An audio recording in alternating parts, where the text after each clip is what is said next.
Clarity blocks build better perspective, one block at a time. You walk into a bank, give them your money and think, okay, they'll just keep it safe in a big vault. But here's the truth. That's not really what happens. If banks just kept your money sitting there doing nothing, they would actually lose money and go broke. So what are they really doing with your money? To understand this, imagine we're stacking 3 simple blocks. Each block explains one part of how banks work. First block, the deposit. When you give a bank $100, they don't store your exact $100 bill somewhere with your name on it. Think of the bank like a giant library.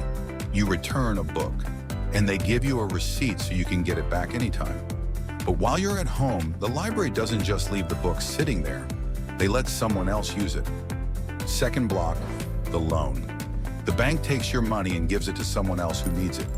Imagine your neighbor wants to buy something expensive, but doesn't have enough money. So the bank lends them your money. But there's a catch. The bank says, you can use this money, but you must return it with a little extra. That extra is called interest. Third block, the profit. The neighbor pays back more money than they borrowed. The bank gives you your original money back, maybe with a tiny extra. But they keep most of that extra money. So a bank is basically a middleman. They take money from you at a low cost and lend it out at a higher cost. They keep the difference, and that's how banks make money.